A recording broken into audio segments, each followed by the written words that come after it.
The grand ballroom in Manhattan glowed under crystal chandeliers, each one casting a golden shimmer across polished marble floors. Laughter floated through the air, but it wasn't warm, it was sharp. Competitive, filled with ambition. The most powerful names in American business had gathered, each person dressed in perfection, each smile hiding strategy. At the center of it all stood Olivia Grant, the youngest CEO to ever dominate the tech finance world. She held her glass of champagne like she owned not just the room, but everyone in it tonight wasn't just another event. It was a display of power, and she intended to remind everyone who ruled. Near the entrance, a quiet stir began. It wasn't loud enough to command attention immediately, but subtle enough to shift the energy. A man had arrived tall, composed, wearing a simple dark suit that didn't scream wealth, yet somehow didn't look cheap either.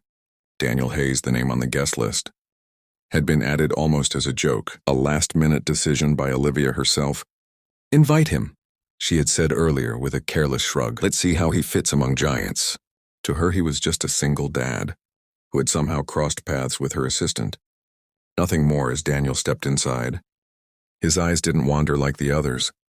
He didn't stare at the chandeliers or the billion-dollar faces. Instead, he observed quietly as if he had seen rooms like this before. Or perhaps something even greater. A server passed by offering drinks, but Daniel politely declined with a small nod. His calmness stood in sharp contrast to the restless energy of the crowd. Whispers started to move like a ripple. "Who is he?" someone murmured. "That's Daniel Hayes," another replied, uncertain. A few older executives narrowed their eyes, trying to place the face.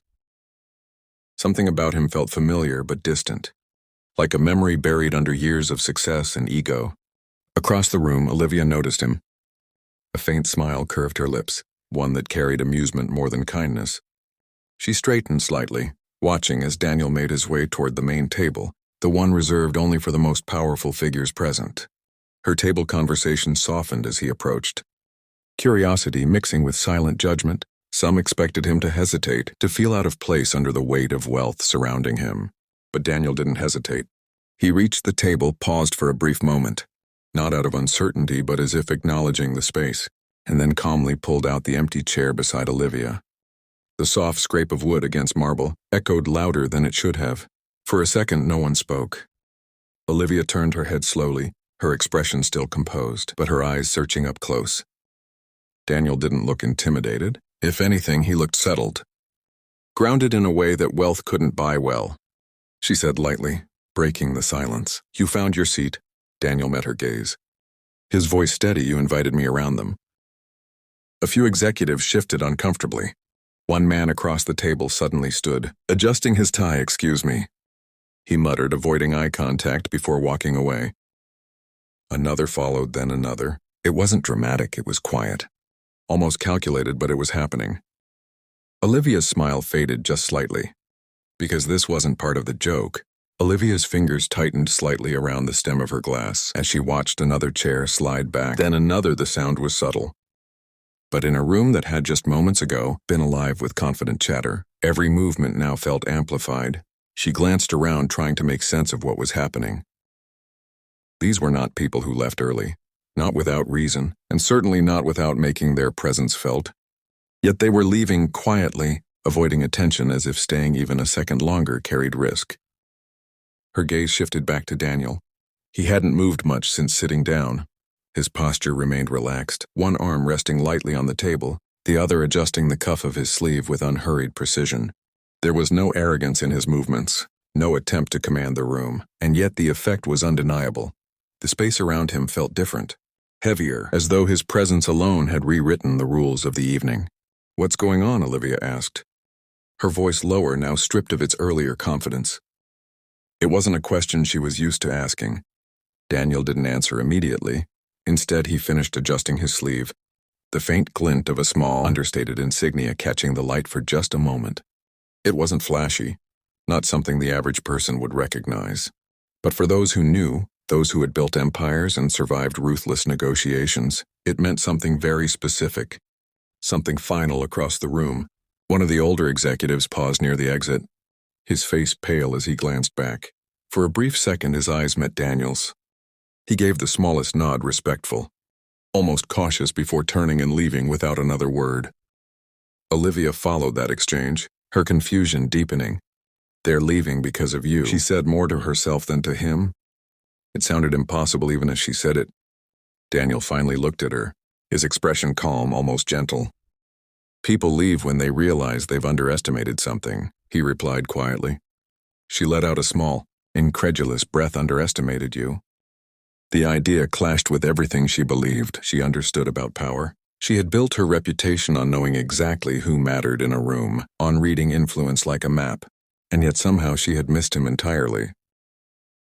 Another pair of executives stood up, murmuring quick excuses as they made their way out.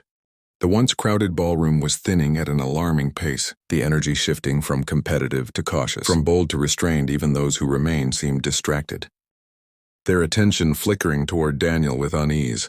Olivia leaned slightly closer, her voice sharper now. "Who are you?" for a moment. Daniel didn't respond.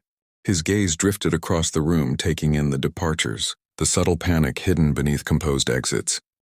Then he looked back at her, his eyes steady. "I'm someone who made decisions a long time ago." He said, decisions that affected people at this table and beyond it. She studied him, searching for any sign of exaggeration, any hint that this was some elaborate act, but there was none. No need to impress, no need to prove anything. That more than anything else unsettled her. "You don't look like someone who's still in that world," she said carefully. "I'm not." Daniel replied, "Not anymore." "Then why are they reacting like this?" He paused as if considering how much to say, then gave a small, almost thoughtful shrug. "Because they remember who I was when I was—" The answer lingered between them, heavy with implication. Olivia felt something unfamiliar settle in her chest. Not fear exactly, but a loss of certainty. For the first time in a long while, she realized she didn't control the narrative unfolding around her. Daniel reached for a glass of water, finally taking a sip, completely at ease despite the tension surrounding them. When he set it down, his voice softened just slightly. "Respect isn't about titles," he said. "It's about what people know you're capable of. Even when you choose not to show it."